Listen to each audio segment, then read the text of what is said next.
അമിതമായിട്ടുള്ള ദാഹം, അമിതമായിട്ടുള്ള വിശപ്പ്, അമിതമായിട്ടുള്ള മൂത്രമൊഴിക്കൽ, പ്രത്യേകിച്ച് രാത്രി സമയത്ത്. ഈ പറയുന്ന ലക്ഷണങ്ങൾ നിങ്ങൾക്കുണ്ടെങ്കിൽ നിങ്ങളുടെ ഷുഗറിൻ്റെ ലെവൽ ചെക്ക് ചെയ്യുന്നത് നന്നായിരിക്കും. ഇതൊക്കെ തന്നെ പ്രമേഹത്തിൻ്റെ പ്രാഥമിക ലക്ഷണങ്ങളാണ്. നമ്മൾ ഈ വീഡിയോയിൽ സംസാരിക്കാൻ പോകുന്നത് പ്രമേഹത്തെ പറ്റിയാണ്. ഞാൻ ഡോക്ടർ ഉമർ മുക്താർ, ഭൂമി നാച്ചുറൽ വെൽനെസ്സിലെ യുണൈറ്റഡ് ഡിപ്പാർട്ട്മെൻറ്റ് കൺസൾട്ടൻ്റാണ്.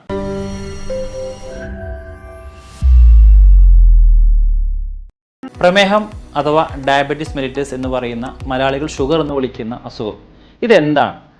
നമുക്കിന്ന് ഒരുപാട് ആളുകൾക്കിടയിൽ അസുഖമുണ്ട്. വളരെ അധികം തന്നെ നമുക്ക് കാണാൻ കഴിയുന്ന ഒരു അസുഖമാണ് പ്രമേഹം എന്ന് പറയുന്നത്. ഇതൊരു ലൈഫ് സ്റ്റൈൽ ഡിസോർഡർ കൂടിയാണ്. നമ്മുടെ ജീവിതശൈലി രോഗമായിട്ട് പരിഗണിക്കുന്ന ഏറ്റവും മുൻപന്തിയിൽ നിൽക്കുന്ന ഒരു അസുഖമാണ് ഷുഗർ എന്ന് പറഞ്ഞാൽ ഡയബറ്റീസ്. ഇതിനെ പറ്റിയിട്ട് ഒരുപാട് സംശയങ്ങൾ ആളുകൾക്കുണ്ട്. ഇത് ഏത് പ്രായത്തിലാണ് സംഭവിക്കുന്നത്? ഇത് വന്നു കഴിഞ്ഞാൽ പരിപൂർണമായിട്ട് മാറ്റാൻ കഴിയുമോ? കാലങ്ങളോടെ മെഡിസിൻ എടുക്കേണ്ടി വരുമോ? ഇതിന് കോംപ്ലിക്കേഷൻസ് വളരെയധികം ഭീകരമല്ലേ? അങ്ങനെ ഒരുപാട് സംശയങ്ങൾ. ഇത് വന്നു കഴിഞ്ഞാൽ പിന്നെ ചോറിന് പകരം നമ്മൾ ചപ്പാത്തി ആക്കിയാൽ ഇതിനൊരു മാറ്റം കിട്ടുമോ തുടങ്ങിയ ഡൗട്ടുകളൊക്കെ നമുക്ക് ഇവിടെ പരിശോധിക്കാം. ഷുഗർ എന്ന് പറയുന്ന കണ്ടീഷൻ അഥവാ പ്രമേഹം എന്ന് പറയുന്ന ഒരു അവസ്ഥ ഹൈപ്പർ ഗ്ലൈസീമിയ എന്ന് പറയുന്ന ഒരു അവസ്ഥയാണ്. അത് എന്ന് വെച്ച് കഴിഞ്ഞാൽ നമ്മുടെ ശരീരത്തിൻ്റെ അകത്ത്, രക്തത്തിൻ്റെ അകത്ത് ഗ്ലൂക്കോസിൻ്റെ ലെവൽ കൂടുന്നതിനെയാണ് സിമ്പിളായിട്ട് നമ്മൾ ഷുഗർ എന്ന് പറയാറുള്ളത്. ഗ്ലൂക്കോസ് എന്ന് വെച്ച് കഴിഞ്ഞാൽ നമ്മുടെ ശരീരം പ്രവർത്തിക്കാൻ ആവശ്യമായിട്ടുള്ള ഊർജ്ജമാണ്. നമ്മൾ ഭക്ഷണം കഴിക്കുന്ന വഴി ഉണ്ടാവുന്ന ആ ഒരു എനർജിയെ അല്ലെങ്കിൽ ആ ഗ്ലൂക്കോസ് ഫോമിനെയാണ് ശരീരം ഉപയോഗപ്പെടുത്തിക്കൊണ്ട് ശരീരം പ്രവർത്തിക്കുന്നത്. അപ്പോൾ നമ്മൾ ഭക്ഷണം കഴിച്ചിട്ട് ഒരുപാട് എമൗണ്ട് എനർജി വരികയാണെങ്കിൽ, ഒരുപാട് എമൗണ്ട് ഗ്ലൂക്കോസ് വരികയാണെങ്കിൽ, ഇതിനെ പ്രോപ്പറായിട്ട് നമ്മുടെ ശരീരം സ്വീകരിക്കുന്നില്ല എങ്കിൽ, അതിനെ അല്ലെങ്കിൽ അമിതമായിട്ടുള്ള ഗ്ലൂക്കോസിനെ മറ്റൊരു രൂപത്തിലേക്ക് മാറ്റപ്പെടുന്നില്ല എങ്കിൽ നമുക്ക് ഷുഗർ സംഭവിക്കാൻ ചാൻസ് കൂടുതലാണ്. അത് നമ്മൾ സിമ്പിളായിട്ട് പറയുകയാണെങ്കിൽ രണ്ട് തരത്തിലാണ് ഷുഗർ കാണാറുള്ളത്. ഒന്ന് ടൈപ്പ് 1 ഷുഗർ, ഒന്ന് ടൈപ്പ് 2 ഷുഗർ. ഈ ടൈപ്പ് 1 ഡയബറ്റീസ് മെലിറ്റസ് എന്ന് പറയുന്ന കണ്ടീഷൻ വെച്ച് കഴിഞ്ഞാൽ നമ്മുടെ ശരീരത്തിൻ്റെ അകത്ത് ഒരുപാടായിട്ട് ഉണ്ടാകുന്ന ഗ്ലൂക്കോസിനെ ഈ പറയുന്ന ഗ്ലൈക്കോജൻ ഫോമിലേക്ക് മാറ്റപ്പെടണം. ഒന്നുകൂടി സിമ്പിളായിട്ട് പറയുകയാണെങ്കിൽ നമ്മൾ വീടിനകത്തൊക്കെ നമ്മൾ പഞ്ചസാര വാങ്ങുന്ന ആളുകളായിരിക്കും. നമ്മൾ അപ്പോൾ പോയിട്ട് പഞ്ചസാര വാങ്ങല്ലേ ചെയ്യുക. നമ്മൾ കുറച്ച് എമൗണ്ട് പഞ്ചസാര കൂടുതൽ വാങ്ങി വെക്കും. എന്നിട്ട് ആവശ്യാനുസരണം നമ്മൾ എന്ത് ചെയ്യും, ഈ ചായയിലേക്ക് ഇട്ട് കൊടുക്കുകയാണ് ചെയ്യുക. അപ്പോൾ ബാക്കിയുള്ള പഞ്ചസാര നമ്മൾ എന്ത് ചെയ്യും, സ്റ്റോർ റൂമിൽ എടുത്ത് വെക്കും. ഇതേപോലെ തന്നെ നമ്മുടെ ശരീരത്തിൻ്റെ അകത്ത് ഗ്ലൂക്കോസിൻ്റെ ലെവൽ കൂടുകയാണെങ്കിൽ ആവശ്യാനുസരണം മാത്രം ശരീരം അതിന് എന്ത് ചെയ്യും, ഗ്ലൂക്കോസ് ആക്കിയിട്ട് പുറന്തള്ളും. അല്ലാത്ത സമയത്ത് ബാക്കി വരുന്ന എക്സസീവ് ആയിട്ടുള്ള അല്ലെങ്കിൽ അമിതമായിട്ട് വരുന്ന ഈ പറഞ്ഞ ഗ്ലൂക്കോസിനെ മറ്റൊരു രൂപത്തിലാണ് ശരീരം സംഭരിച്ചു വെക്കുന്നത്. ഈ സംഭരണത്തിന് സഹായിക്കുന്നത് ഇൻസുലിൻ എന്ന് പറയുന്ന ഹോർമോണാണ്. അപ്പോൾ ഇൻസുലിൻ എന്ന് പറയുന്ന ഹോർമോൺ പ്രോപ്പറായിട്ട് ശരീരത്തിനകത്ത് ഇല്ല എങ്കിൽ ശരീരത്തിൻ്റെ അകത്ത് ഈ പറയുന്ന ഷുഗറിൻ്റെ വാല്യൂ കൂടാൻ ചാൻസ് ഉണ്ട്. അപ്പോൾ അങ്ങനെ കൂടുമ്പോൾ ഇതിനെ തിരിച്ച് കൺവേർട്ടാക്കി മാറ്റാനുള്ള ഇൻസുലിൻ എമൗണ്ട് അവിടെ കുറവായിരിക്കും. അപ്പോൾ ഇത്തരം കേസുകളിലാണ് നമ്മൾ ഇൻസുലിൻ കുത്തിവെക്കുന്ന തരത്തിലുള്ള ഇതിലേക്ക് മാറാറുള്ളത്. അപ്പോൾ നമ്മൾ നോക്കിയാൽ മനസ്സിലാവും, ഇൻസുലിൻ വെക്കുന്ന ഷുഗർ പേഷ്യൻസ് വളരെയധികം കുറവായിരിക്കും. എന്നാൽ ഡയബറ്റീസ് പേഷ്യൻസിൽ കൂടുതലായിട്ട് കാണുന്നത് മെഡിസിൻ എടുക്കുന്ന ആളുകളായിരിക്കും. അതിന് കാരണം ടൈപ്പ് 1 കമ്പാരിറ്റീവ്ലി കുറവാണ് എന്നുള്ളതാണ്. ഇപ്പോൾ ടൈപ്പ് 1 ഷുഗർ എന്ന് പറയുന്നത് ഇൻസുലിൻ ഡിപ്പെൻഡ് ഷുഗറാണ്. അപ്പോൾ ഇത്തരം ആളുകളിൽ ഇൻസുലിൻ എന്ന് പറയുന്ന ഹോർമോണിൻ്റെ അഭാവം കൊണ്ടായിരിക്കും ഷുഗർ സംഭവിക്കുന്നത്. അപ്പോൾ ഷുഗർ ഈ പറയുന്ന ഇൻസുലിൻ കുത്തിവെക്കുന്നതോടുകൂടി ആ പ്രശ്നം പരിഹരിക്കപ്പെട്ടു. രണ്ടാമത്തെ ടൈപ്പ് ഓഫ് ഷുഗർ എന്ന് പറയുന്നത് ഇൻസുലിനുമായിട്ട് ബന്ധമില്ലാത്ത ഷുഗറാണ്. അതായത് ഉദാഹരണം നമ്മൾ ഒരു പ്രൊഡക്റ്റ് ഉണ്ടാക്കി കഴിഞ്ഞ് ആ പ്രൊഡക്റ്റ് വാങ്ങാൻ ആളില്ലെങ്കിൽ ആ പ്രൊഡക്റ്റ് അവിടെ കിട്ടിക്കിടക്കും.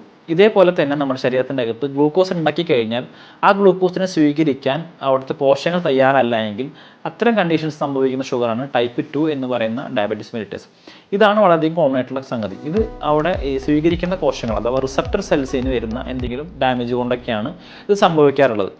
മൂന്നാമതായിട്ട് പൊതുവേ കണ്ടുവരുന്ന ഷുഗറാണ് ഗസ്റ്റേഷണൽ ഡയബറ്റീസ്. ഇത് സ്ത്രീകളിൽ ഗർഭകാലത്ത് മാത്രം കണ്ടുവരുന്ന ഒരു ഡയബറ്റിക് ഷുഗറാണ്. ഇത് ആ ഒരു പ്രസവം കഴിയുന്നതോടുകൂടി തന്നെ സ്വാഭാവികമായിട്ടും തന്നെ മാറുന്ന ഒരു കണ്ടീഷൻ കാണാറുണ്ട്. അപ്പോൾ ഏറ്റവും കൂടുതൽ കാണുന്ന ഷുഗർ എന്ന് പറയുന്നത് ടൈപ്പ് 2 ഡയബറ്റീസ് ആണ്. ടൈപ്പ് 1 ഇൻസുലിൻ കുത്തിവെക്കുന്ന ഷുഗറാണ്, വളരെ കുറവാണ്. ഈ ഗസ്റ്റേഷണൽ ഡയബറ്റീസ് കൊണ്ട് സംസാരിച്ചു കഴിഞ്ഞു. ഇതല്ലാതെ ഒരു തരത്തിലും ഷുഗർ ശരീരത്തിനകത്ത് കൂടാറുണ്ട്. പ്രത്യേകിച്ച് നമ്മുടെ ഷുഗർ ഉണ്ടാക്കുന്ന അല്ലെങ്കിൽ ഇൻസുലിനൊക്കെ ഉണ്ടാക്കുന്ന ആ ഒരു ഗ്രന്ഥിയാണ് പാൻക്രിയാസ് എന്ന് പറയുന്ന ആഗ്നേയ ഗ്രന്ഥി. അപ്പോൾ ഈ പാൻക്രിയാസിൻ്റെ അകത്ത് വരുന്ന എന്തെങ്കിലും ഡാമേജ് കൊണ്ട്, ഉദാഹരണത്തിന് പാൻക്രിയാസിന് സംഭവിക്കുന്ന ക്യാൻസർ ആവാം, അല്ലെങ്കിൽ പാൻക്രിയാസിന് സംഭവിക്കുന്ന നീർവീഴ്ചയാവാം. അപ്പോൾ ഇത്തരം സാഹചര്യങ്ങളിലും ഈ പറയുന്ന പോലെ ക്രമാതീതമായിട്ട് നമ്മുടെ ഷുഗർ ലെവൽ കൂടുന്നതായിട്ട് കാണാൻ കഴിയും. എന്തൊക്കെയാണ് ഷുഗർ വന്നാൽ നമ്മുടെ ശരീരം കാണിക്കുന്ന ലക്ഷണം നമുക്ക് നോക്കാം. ഏറ്റവും പ്രധാനമായിട്ട് നമ്മൾ ആദ്യം ഇൻട്രോയിൽ പറഞ്ഞ പോലത്തെ 3 ലക്ഷണങ്ങളാണ്. അഥവാ പോളിയൂറിയ എന്ന് പറയുന്ന അമിതമായിട്ടുള്ള മൂത്രമൊഴിക്കൽ. ഇത് പ്രത്യേകിച്ച് രാത്രി സമയത്താണ് കാണാറുള്ളത്. പിന്നെ അതുപോലെ തന്നെ കാണുന്ന മറ്റു ലക്ഷണമാണ് പോളിഫേജിയ എന്ന് പറയുന്ന അമിതമായിട്ടുള്ള വിശപ്പ്, പോളിഡിപ്സിയ എന്ന് പറയുന്ന അമിതമായിട്ടുള്ള ദാഹം. അപ്പോൾ ഈ 3 പ്രാഥമിക ലക്ഷണങ്ങളുള്ള ഒരാളാണെങ്കിൽ അയാൾ നിർബന്ധമായിട്ട് ചെയ്യേണ്ടതാണ് പറയുന്ന ബ്ലഡ് ഷുഗർ ടെസ്റ്റ്. ഇതേപോലെ തന്നെ ചില ആളുകൾക്ക് ഷുഗർ ഉണ്ട് എന്ന് മനസ്സിലാക്കുമ്പോൾ ഒരുപാട് സമയം എടുക്കാറുണ്ട്. അവർ ചിലപ്പോൾ മറ്റെന്തെങ്കിലും ബ്ലഡ് ചെക്കപ്പ് ചെയ്യുമ്പോഴായിരിക്കും അവരുടെ ഷുഗറിൻ്റെ വാല്യൂ അമിതമായിട്ട് കൂടുന്നതായിട്ട് കാണാൻ പറ്റുന്നത്. അപ്പോൾ നമുക്ക് ഇങ്ങനെ ഒരു ഡൗട്ട് ഉണ്ടെങ്കിൽ നമുക്ക് ചെയ്യാൻ പറ്റുന്ന ഏറ്റവും ബെസ്റ്റ് ടെസ്റ്റാണ് FBS എന്ന് പറയുന്ന ഫാസ്റ്റിംഗ് ബ്ലഡ് ഷുഗർ ടെസ്റ്റ്. ഇത് നമ്മൾ വെറും വയറ്റിലാണ് ചെയ്യേണ്ടത്. അപ്പോൾ നമുക്ക് വെറും വയറ്റിൽ ഈ പറയുന്ന ഷുഗർ ചെക്ക് ചെയ്യുമ്പോൾ ഒരു 140+ റേഞ്ചിന് മേലേക്കൊക്കെ വാല്യൂ കാണിക്കുന്നുണ്ടെങ്കിൽ അവർക്ക് ഒരു പക്ഷേ അത് ഷുഗറാണെന്ന് മനസ്സിലാക്കാൻ സാധിക്കും. ചില ആളുകൾക്ക് ഇത് അക്യൂട്ടായിട്ട് തുടങ്ങിയതായിരിക്കും, അഥവാ വളരെ ചെറിയ സമയത്ത് അടുത്ത കാലത്ത് തുടങ്ങിയിട്ടുള്ള ഷുഗർ ആയിരിക്കും. അപ്പോൾ നമുക്കിത് എത്ര മുന്നേ തന്നെ ഉണ്ട് എന്ന് മനസ്സിലാക്കാൻ വേണ്ടിയിട്ട് നമ്മൾ 3 മാസത്തെ ഒരു ആവറേജ് ഷുഗർ കണക്കാക്കാറുണ്ട്. HbA1c എന്ന് പറയുന്ന ടെസ്റ്റ് നമ്മൾ എടുക്കുന്ന വഴി നമുക്ക് ഏതാണ്ട് ഒരു 3 മാസത്തെ ഷുഗറിൻ്റെ ടെസ്റ്റ് നമുക്ക് മനസ്സിലാക്കാൻ സാധിക്കും. അപ്പോൾ അതിൻ്റെ അകത്ത് വാല്യൂ കൂടുതലാണെങ്കിൽ നമുക്ക് കുറച്ച് കാലങ്ങളായിട്ട് ഷുഗർ ഉണ്ടെന്ന് നമുക്ക് അനുമാനിക്കാൻ കഴിയും. ഇനി നേരത്തെ പറഞ്ഞ പോലെ അമിതമായിട്ടുള്ള വിശപ്പ്, അമിതമായിട്ടുള്ള ദാഹം, അമിതമായിട്ടുള്ള മൂത്രം പോക്ക്, ഇതല്ലാതെ നമുക്ക് എന്തൊക്കെ ലക്ഷണങ്ങൾ ശരീരം കാണിക്കും നമുക്ക് നോക്കാം. ചില ആളുകളിൽ ഷുഗർ എന്ന് പറയുന്നത് ഈ പറയുന്ന ലക്ഷണങ്ങൾ തന്നെ ഉണ്ടാവണമെന്ന് നിർബന്ധമില്ല. അവർ ചിലപ്പോൾ അമിതമായിട്ട് വെയിറ്റ് കുറയുന്നുണ്ടായിരിക്കും, നല്ല രീതിയിൽ അവർ ഭാരം കുറഞ്ഞ് വരുന്നതായിട്ട് കാണാൻ കഴിയും.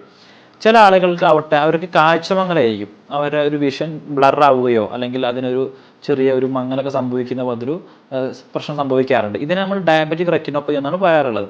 ചില ആളുകൾക്ക് അവർക്ക് നാഡീക്ഷീണമൊക്കെ സംഭവിക്കുന്നുണ്ടാവും, അമിതമായിട്ടുള്ളൊരു ക്ഷീണം, വെറുതെ ഇരിക്കുന്ന സമയത്ത് അവർക്ക് ഒരു വർക്കൊന്നും ചെയ്യാൻ പറ്റാത്തൊരു സാഹചര്യമൊക്കെ സംഭവിക്കാറുണ്ട്. ഇതിനെ നമ്മൾ പൊതുവേ ഡയബറ്റിക് ന്യൂറോപ്പതി എന്നാണ് പറയാറുള്ളത്. ഇതും ഒരു ഷുഗറിൻ്റെ ഒരു കോംപ്ലിക്കേഷനാണ്. ചില പുരുഷന്മാർ ഉദാഹരണക്കുറവ് സംഭവിക്കാറുണ്ട്. അത് ഞാൻ നേരത്തെ പറഞ്ഞ പോലെ ഈ നാഡ്യമായിട്ട് ബന്ധപ്പെട്ട് കിടക്കുന്നതാണ്.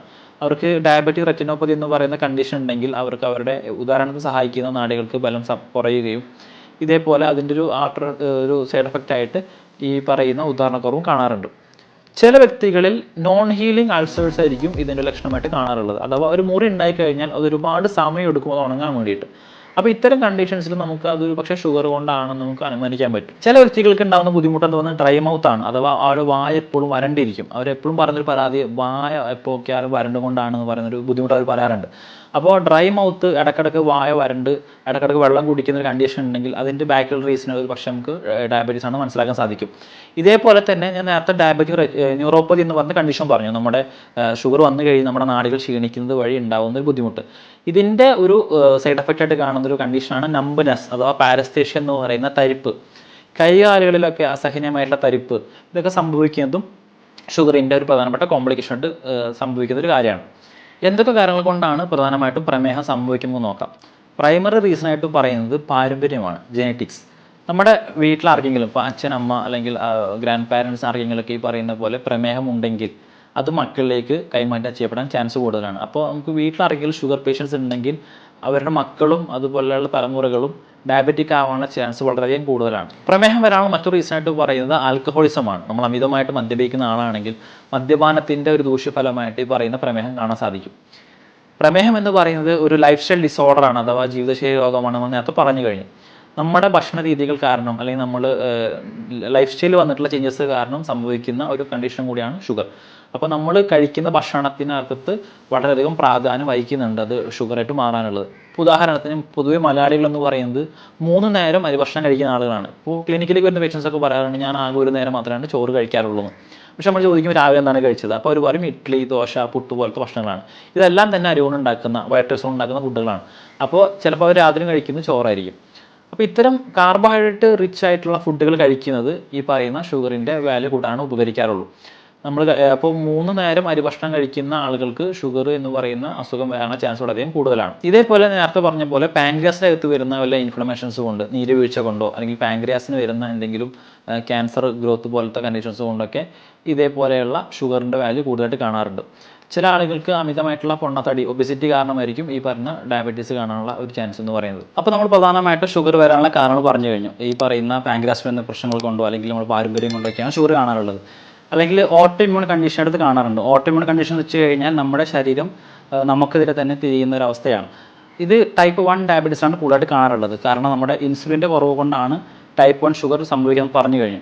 അപ്പോൾ ഈ ഇൻസുലിൻ എന്ന് പറയുന്ന ഹോർമോൺ കുറയാനായിട്ട് ഈ പറയുന്ന ഓട്ടോ ഇമ്മ്യൂൺ കണ്ടീഷൻ കാരണമാവാറുണ്ട്. ടൈപ്പ് 1 ഷുഗർ എന്ന് പറയുന്നത് ഏത് പ്രായക്കാർക്കും കാണുന്ന ഒരു കണ്ടീഷനാണ്. പൊതുവേ അത് കുട്ടികളിലും കൂടുതൽ കണ്ടുവരാറുണ്ട്. എന്നാൽ ടൈപ്പ് 2 ഡയബറ്റീസ് എന്ന് പറയുന്നത് കൂടുതലായിട്ട് മുതിർന്ന ആളുകളാണ് കാണാറുള്ളത്.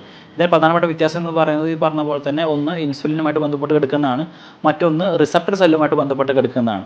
പോഷകങ്ങൾ സ്വീകരിക്കാത്ത കാരണമാണ് പ്രധാനമായിട്ടും രണ്ടാമത്തെ തരത്തിലുള്ള ഷുഗർ കാണാറുള്ളത്. ഇനി എന്തൊക്കെ ചെയ്താലാണ് നമുക്ക് ഷുഗറിനെ കൺട്രോളിലാക്കാൻ പറ്റുക എന്ന് നമുക്ക് നോക്കാം. ഷുഗർ എന്ന് പറയുന്നത് ലൈഫ് സ്റ്റൈൽ ഡിസോർഡർ ആണ് നേരത്തെ പറഞ്ഞു കഴിഞ്ഞു. അപ്പോൾ നമ്മൾ കഴിക്കുന്ന ഭക്ഷണത്തിൻ്റെ അകത്ത് പ്രധാനമായിട്ടും ഡയറ്റ് കൊണ്ടുവരേണ്ടത് വളരെയധികം ഇമ്പോർട്ടൻ്റ് ആണ്. കാർബോഹൈഡ്രേറ്റ് ആണ് ഷുഗർ കൂട്ടാനുള്ള പ്രധാനപ്പെട്ട ഒരു കാരണം.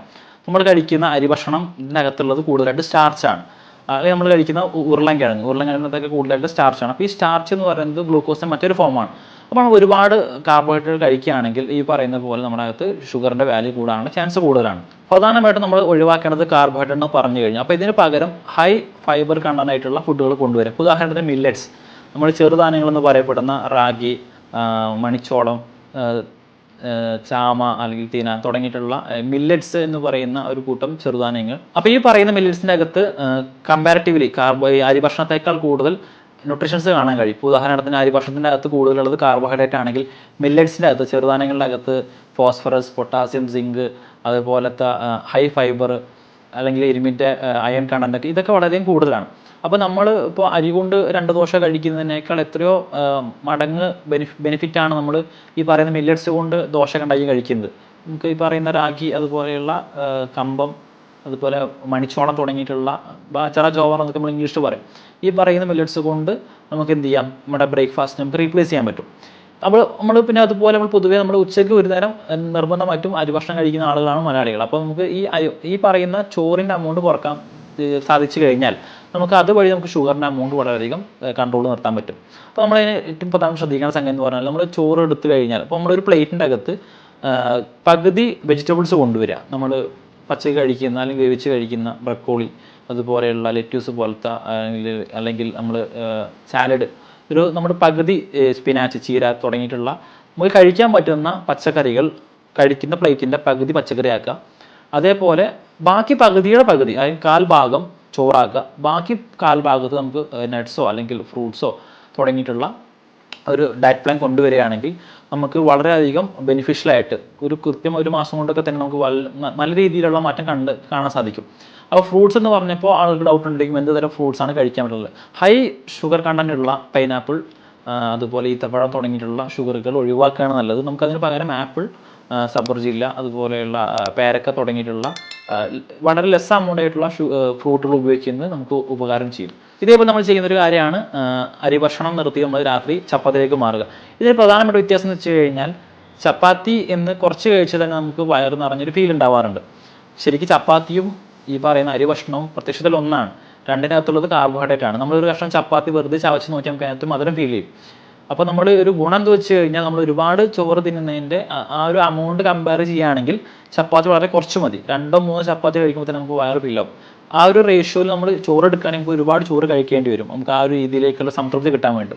അപ്പോൾ ഈ ഒരു കാര്യം കൊണ്ടാണ് നമ്മൾ എന്ത് ചെയ്യുന്നത്, ചോറ് മാറ്റിയിട്ട് ചപ്പാത്തി ആക്കുന്നത്. അപ്പോൾ ഇത്തരം ഡയറ്റ് പ്ലാൻ പ്രോപ്പറായിട്ട് ഫോളോ ചെയ്യുകയാണെങ്കിൽ, നേരത്തെ പറഞ്ഞ പോലെ രാവിലെ ഈ പറയുന്ന അരി ഭക്ഷണത്തിന് പകരം മില്ലറ്റ്സ് ആകുകയാണെങ്കിൽ, അല്ലെങ്കിൽ പ്രോട്ടീൻ കൂടുതലുള്ള ഈ പറയുന്ന പോലെ എഗ്ഗ് വൈറ്റ്, മുട്ടയുടെ വെള്ള, അതുപോലെ ചെറുപയർ മുളപ്പിച്ചത്, ഇങ്ങനെയൊക്കെ നമ്മൾ മാറ്റം കൊണ്ടുവരികയാണെങ്കിൽ ഉച്ചയ്ക്ക് ഈ പറയുന്ന പോലെ നമ്മുടെ ഫുഡിൻ്റെ അകത്ത് ഈ പകുതി വെജിറ്റബിൾസ്, അതിൻ്റെ 1/4 ഭാഗം റൈസ്, ബാക്കി 1/4 ഭാഗത്ത് മറ്റ് ഫുഡുകൾ ഉൾപ്പെടുത്തിക്കൊണ്ടുള്ള ഒരു ഡയറ്റ് പ്ലാൻ, ഒരു ഡയറ്റ് ചേഞ്ച്.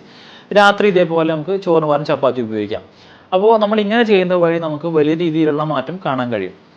ഇതേപോലെ നമുക്ക് പരീക്ഷ നോക്കാൻ പറ്റുന്ന മറ്റൊരു കാര്യമാണ് പ്രോപ്പർ എക്സസൈസ് ചെയ്യുക എന്നുള്ളത്. നമ്മൾ ഡെയിലി 1 മണിക്കൂറെങ്കിലും എയറോബിക്സ് എക്സസൈസുകൾ ചെയ്യുന്നത് വളരെ നല്ലതാണ്. ഉദാഹരണത്തിന് HIIT എന്ന് പറയുന്ന ഹൈ ഇൻറ്റൻസ് ഇൻ്റർവൽ ട്രെയിനിങ്. ഇതിപ്പോൾ വളരെയധികം പ്രചാരം നേടിക്കൊണ്ടിരിക്കുന്ന ഒരു എക്സസൈസിൻ്റെ ഒരു മെത്തേഡും കൂടിയാണ്. ഇത് എങ്ങനെയാണെന്ന് വെച്ച് കഴിഞ്ഞാൽ, ആദ്യത്തെ ഒരു 10 സെക്കൻഡ് നമ്മൾ നന്നായിട്ട് എക്സസൈസ് ചെയ്യുക, എന്നിട്ടൊരു 40ഓളം സെക്കൻഡ് റെസ്റ്റ് എടുക്കുക. പിന്നീട് ഇതിൻ്റെ ഇൻ്റർവെൽ ഇങ്ങനെ കണ്ടിന്യൂ ചെയ്തുകൊണ്ട് പോകുക. അപ്പോൾ നമുക്ക് ബോഡിയുടെ ഡിമാൻഡ് കൂടുകയും അതിനനുസരിച്ചുള്ള റെസ്റ്റ് കിട്ടുന്നത് വഴി നമുക്ക് അതിനെ മെയിൻറ്റെയിൻ ചെയ്യാൻ പറ്റും. അപ്പോൾ ഇങ്ങനത്തെ എക്സസൈസുകൾ ചെയ്യുക. ഇതേപോലെ നമുക്ക് ഫോളോ ചെയ്യാൻ പറ്റുന്ന മറ്റൊരു മെത്തേഡ് ഓഫ് എക്സസൈസുകളാണ് ഡാൻസ് പോലത്തെ. ചില ആൾക്ക് ഡാൻസ് കളിക്കാൻ ഇഷ്ടമായിരിക്കും, അപ്പോൾ അവർ അങ്ങനത്തെ എക്സസൈസുകളിൽ ഏർപ്പെടുന്നതോ, ഇപ്പോൾ സൂംബ ഡാൻസ്, അതുപോലെ ജിംനാസ്റ്റിക്സ്, മാർഷൽ ആർട്സ് തുടങ്ങിയിട്ടുള്ള നമ്മുടെ ശരീരത്തിനകത്ത് മെയ്വഴക്കം ലഭിക്കുന്ന രീതിയിലുള്ള എക്സസൈസുകൾ ചെയ്യുന്നത് ഷുഗറിൻ്റെ അമൗണ്ട് ക്രമാതീതമായിട്ട് കുറഞ്ഞായിട്ട് കണ്ടിട്ടുണ്ട്. അപ്പോൾ ഇത്തരം ഡയറ്റ് പ്ലാൻ ഫോളോ ചെയ്ത വഴി, അതേപോലെ എക്സസൈസുകൾ ചെയ്യുന്ന വഴി നമുക്ക് വളരെ വലിയ രീതിയിലുള്ള റിസൾട്ട് ഉണ്ടാക്കിയെടുക്കാൻ പറ്റും. അപ്പോൾ നമ്മൾ ഷുഗർ വന്നു കഴിഞ്ഞാൽ അതിന് മരുന്ന് കഴിച്ചുകൊണ്ട് കാലങ്ങളോളം ജീവിക്കുന്നതിനപ്പുറത്തേക്ക് നമ്മുടെ ഭാഗത്തൊരു എഫേർട്ട് ഇട്ട് ഈ പറയുന്ന ഇതിൻ്റെ ഒരു ഇൻറ്റൻസിറ്റി കുറയ്ക്കാനും മെല്ലെ നമ്മുടെ കൺട്രോളിനകത്ത് ഷുഗർ കൊണ്ടുവരിക എന്നുള്ള ഒരു സംഗതിയിലേക്ക് എത്താനും നമ്മൾ ശ്രദ്ധിക്കേണ്ടതുണ്ട്. ഇതേപോലെ ഷുഗർ പേഷ്യൻസിനുള്ള ഏറ്റവും വലിയ ഡൗട്ടാണ് എന്ത് കഴിക്കാൻ പാടെന്നുള്ളത്. നമ്മൾ മനസ്സിലാക്കേണ്ട സംഗതി, നമുക്ക് ഇഷ്ടമുള്ളതൊക്കെ തന്നെ കഴിക്കാം എന്നുള്ളതാണ്. ഷുഗർ വന്നു കഴിഞ്ഞാൽ നമ്മൾ ആദ്യം ചെയ്യുന്ന സംഗതി, നമ്മൾ ആദ്യം തന്നെ എല്ലാ ഭക്ഷണവും ഒഴിവാക്കും. ശരിക്കും ഷുഗർ എന്ന് പറയുന്നത് നമ്മുടെ ശരീരത്തിന് എസെൻഷ്യൽ ആയിട്ടുള്ള ഒരു സംഗതി കൂടിയാണ്. നമ്മുടെ ശരീരം പ്രവർത്തിക്കാൻ ആവശ്യമായിട്ടുള്ള ഊർജ്ജമാണ് ഗ്ലൂക്കോസ് എന്ന് പറയുന്നത്. അപ്പോൾ നമ്മൾ ആഡഡ് ഷുഗേഴ്സാണ് ഒഴിവാക്കേണ്ടത്. നമ്മൾ ചായയിലിടുന്ന അല്ലെങ്കിൽ പഞ്ചസാര അല്ലെങ്കിൽ ബേക്കറിയിലൊക്കെ ഉപയോഗിക്കുന്ന തരം ഷുഗർ, വൈറ്റ് ഷുഗർ, നാച്ചുറലായിട്ട് കിട്ടുന്ന ഷുഗറിന് ഒരു പരിധി വരെ കുഴപ്പമില്ല. എന്ന് വെച്ച് കഴിഞ്ഞാൽ നമ്മൾ ഷുഗറിൻ്റെ അമൗണ്ട് അമിതമായിട്ടുള്ള ഇപ്പോൾ ഈത്തപ്പഴം, പൈനാപ്പിൾ പോലത്തെ ഫുഡുകൾ കഴിക്കണം എന്നുള്ളതല്ല. നമുക്ക് ഇഷ്ടമുള്ളതൊക്കെ കഴിക്കാം, പക്ഷേ ഇഷ്ടമുള്ള അത്രയും കഴിക്കുന്നിടത്താണ് പ്രശ്നം. അപ്പോൾ നമുക്ക് ആവശ്യമുള്ള ഭക്ഷണ പദാർത്ഥങ്ങൾ വളരെ ചെറിയ രീതിയിലൊക്കെ നമുക്ക് ടേസ്റ്റ് നോക്കുന്നത് വലിയ തെറ്റില്ല.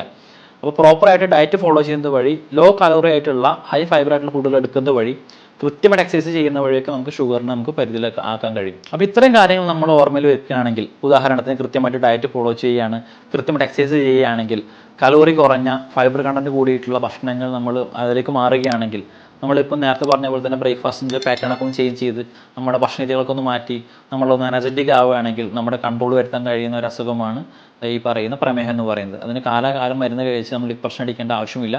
ഇതിൻ്റെ കോംപ്ലിക്കേഷൻസ് നമുക്ക് പരമാവധി ഒഴിവാക്കാൻ പറ്റും. നമ്മൾ ഹെൽത്തി ആയിരിക്കുന്നിടത്തോളം കാലം ഇതിൻ്റെ കോംപ്ലിക്കേഷൻസ് നമ്മുടെ വലിയ രീതിയിൽ ബാധിക്കാനും ചാൻസ് കുറവാണ്. അപ്പോൾ ഇതുമായിട്ട് ബന്ധപ്പെട്ട സംശയങ്ങളുണ്ടെങ്കിൽ നിങ്ങൾക്ക് താഴെ കാണുന്ന നമ്പറിൽ ചോദിക്കുകയോ മെസ്സേജ് ചെയ്യുകയോ ചെയ്യാം. മറ്റു വീഡിയോ നമുക്ക് വീണ്ടും കാണാം. Thank you.